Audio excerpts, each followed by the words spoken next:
Unretirement wisdom from the pros. Everyone listening wants to do some fun things in retirement, and people love talking bucket lists. If this bucket list idea has real financial implications, you really want to talk to your financial advisor about your idea and how it affects you. So I want to talk bucket list today with our Unretirement Wisdom Pros here. So what is the most common bucket list expense from clients and what you approve or don't approve? Let's start with Ian Castille from Capital Advantage. Ian, what is your experience like with your clients' bucket lists? So I've had the opportunity to listen to a number of people's bucket lists. I have a list of really common ones, and then I'll share whether or not I think they're approved or not approved, given the Ian financial planner stamp of approval. So I like to preface all of this stuff by saying, money cannot buy happiness, but it can buy experiences and convenience.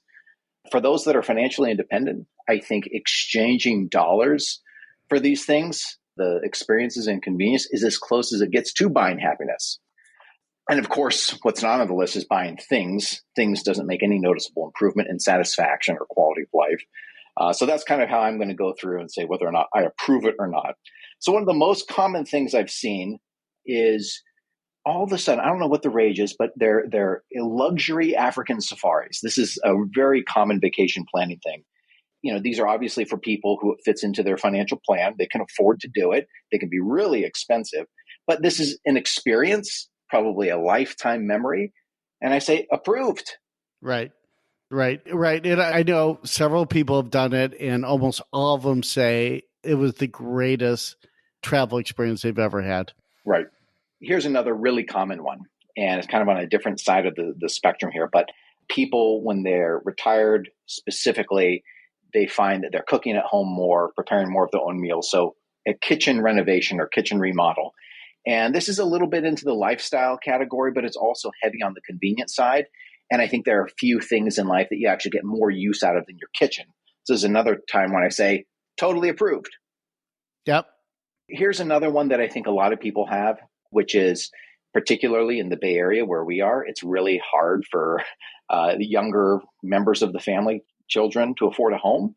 So a common thing that people come to me with is the idea of gifting their children enough money for a down payment on their house. This is where I say maybe. I say maybe because I always like to remember or remind people of the airline instructions, which is to say, down payment can be a really big, non-refundable expense. And when you fly in an airplane, what do they always tell you? If the turbulence comes, the air masks fall down, and they always say, apply the mask to yourself before you help the dependents or the children. I apply the same thing to people's retirement plan. Make sure your own financial plan is really strong and really secure before you go and start trying to help other people's financial situation. So I say maybe, but remember the airline instructions. And then last but not least this is a super common one for not only people who are retired, but of all phases of life, which is buying a vacation home. Mm-hmm. Buying a vacation home, in my experience, when I get into the financial details of it, is almost universally a really bad financial decision.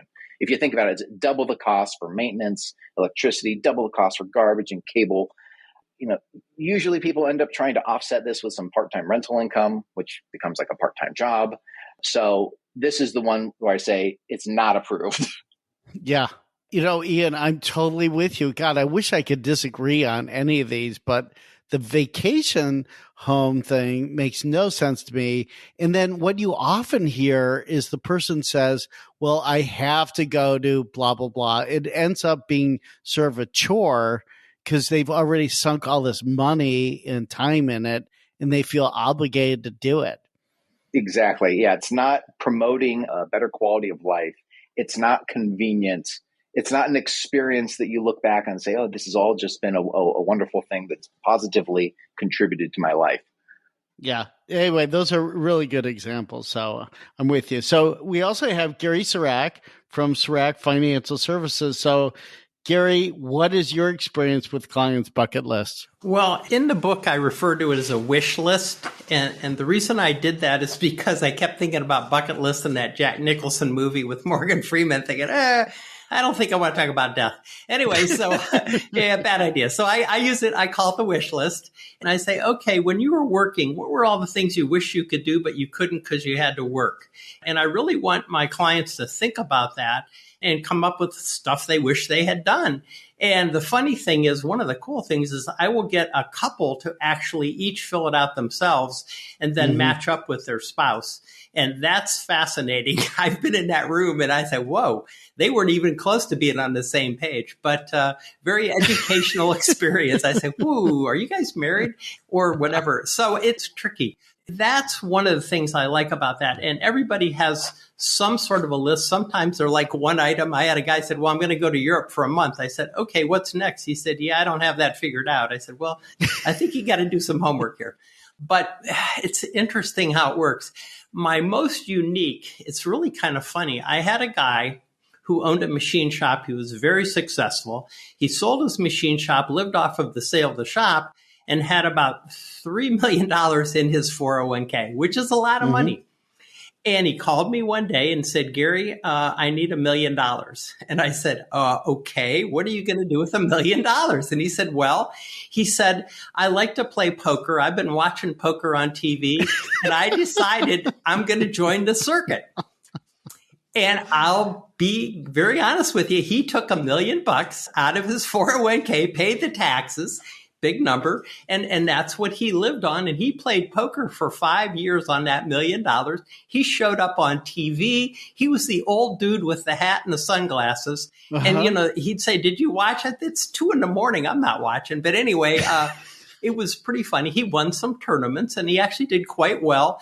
But what really finally got to him is these kids were so young. They had so much more energy. He said, I just couldn't stay awake and be alert enough. And he said they were just younger and more vibrant. And he said, and I can't drink those power drinks or whatever those things are that they drink. And he said it kind of did him in. So he finally got off the circuit. But that was my most unique story. But here's something very interesting. I cannot tell you how many clients of mine, and it seems to be mostly women, who love to go to casinos. So they build in their bucket list, their wish list, money for casino trips. And they literally have, out of their income, they take a chunk and they go to the casino. I don't even ask how often, but it's really fast. And believe me, I only hear when they win. I never hear when they lose. But when they win, they call up and say, Gary, I just did this wonderful thing. I said, that's great, knowing full well that they probably lost 10 times before that. Yeah, I don't get the casino thing at all. I mean, zero. So that's me.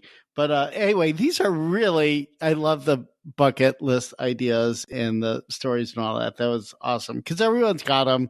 So Ian and Gary, thanks so much for a really fun segment on retirement wisdom with the pros.